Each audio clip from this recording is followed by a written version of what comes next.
দুনিয়াতে যদি কারো শরীরে এই তিনটি চিহ্ন দেখতে পান বুঝে নিবেন ওই ব্যক্তি জান্নাতি। জান্নাতি ব্যক্তিদের শরীরে দুনিয়াতেই তিনটি চিহ্ন ফুটে ওঠে এবং এই তিনটি চিহ্ন যদি আপনার অথবা কোনো ব্যক্তির শরীরে দেখতে পান বুঝবেন ওই ব্যক্তির জন্য অপেক্ষা করছে চিরশান্তির স্থান জান্নাত। এবং এই তিনটি চিহ্ন যার শরীরে থাকবে তার জন্য জাহান্নাম হারাম। জাহান্নামের আগুন কখনোই তার দেহকে স্পর্শ করতে পারবে না। সেই তিনটি চিহ্ন কি সেটাই জানতে পারবেন আজকের ভিডিওতে। প্রিয় দর্শক, আপনি যদি হযরত মুহাম্মদ সাল্লাল্লাহু আলাইহি ওয়াসাল্লামের উম্মত হয়ে নিজেকে ভাগ্যবান মনে করেন তাহলে অবশ্যই আলহামদুলিল্লাহ কমেন্ট করবেন। আজকে আমার প্রিয় নবীর ভালোবাসার মানুষগুলোকে দেখতে চাই। প্রিয় দর্শক, অবশ্যই ভিডিওটি শেয়ার করতে ভুলবেন না। আপনার একটি শেয়ারে হয়তো অনেক মানুষ পাপ কাজ থেকে নিজেকে হেফাজত করতে পারবে। প্রিয় নবী বলেছেন, যে ব্যক্তি আমার হাদিস শুনে অন্যকে শেয়ার করলো তার জন্য কিয়ামতের দিন আমার সুপারিশ ওয়াজিব হবে। তো চলুন বেশি কথা না বলে শুরু করি আজকের ভিডিও। পৃথিবীতে কিছু সংঘটিত হওয়ার আগে যেমন কিছু আলামত দেখা যায়, কোনো ভালো কিছু ঘটার আগে যেমন লক্ষণ দেখা যায়, ঠিক তেমনি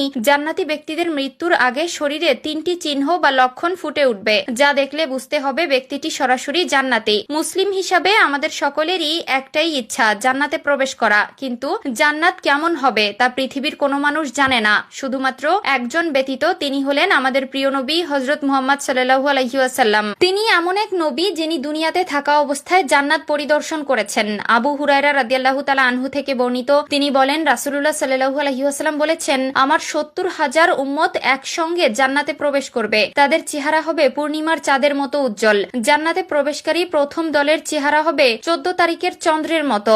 জান্নাতে তাদের থুথু আসবে না, নাকে সর্দি ঝরবে না, মলত্যাগ করতে হবে না। তাদের ঘাম মেশকের মতো সুগন্ধিযুক্ত হবে। প্রত্যেকে দুজন করে এমন স্ত্রী পাবে, অত্যাধিক সৌন্দর্যের কারণে তাদের মাংস ভেদ করে হাড়ের ভেতরের মজ্জাও দেখা যাবে। জান্নাতীদের মধ্যে মতভেদ দেখা দেবে না, পারস্পরিক হিংসা বিদ্বেষ সৃষ্টি হবে না। সবাই এক মন এক প্রাণ হয়ে থাকবে। সকাল বিকাল তারা আল্লাহর পবিত্রতা ঘোষণায় রত থাকবে। সহিহ বুখারী। সেই জান্নাতি ব্যক্তির প্রথম যে চিহ্নটি প্রকাশ পায় সেটি হলো মৃত্যুর আগে আল্লাহ তাআলার নাম নিয়ে মৃত্যুবরণ করে এবং মৃত্যুর সময় কালিমায়ে শাহাদাত পাঠ করে। মৃত্যুর আগে কালিমা পাঠ করা এটি জান্নাতে যাওয়ার সবথেকে বড় নিদর্শন। রাসূলুল্লাহ সাল্লাল্লাহু আলাইহি ওয়াসাল্লাম বলেছেন, যার শেষ কথা হবে লা ইলাহা ইল্লাল্লাহ, সে জান্নাতে প্রবেশ করবে। দ্বিতীয় যে চিহ্নটি প্রকাশ পায় তা হলো জান্নাতি ব্যক্তি মৃত্যুর আগে সৎ কাজ ও আল্লাহর ইবাদতে আরো বেশি মনোযোগী হয়ে ওঠে। সে দুনিয়ার মায়া ত্যাগ করে আখিরাতের জন্য প্রস্তুতি নিতে থাকে। তার অন্তরে পাপের প্রতি ঘৃণা তৈরি হয় এবং নেক আমলের প্রতি ভালোবাসা বাড়ে। মৃত্যুর আগে আল্লাহর কাছে আন্তরিকভাবে তওবা করে।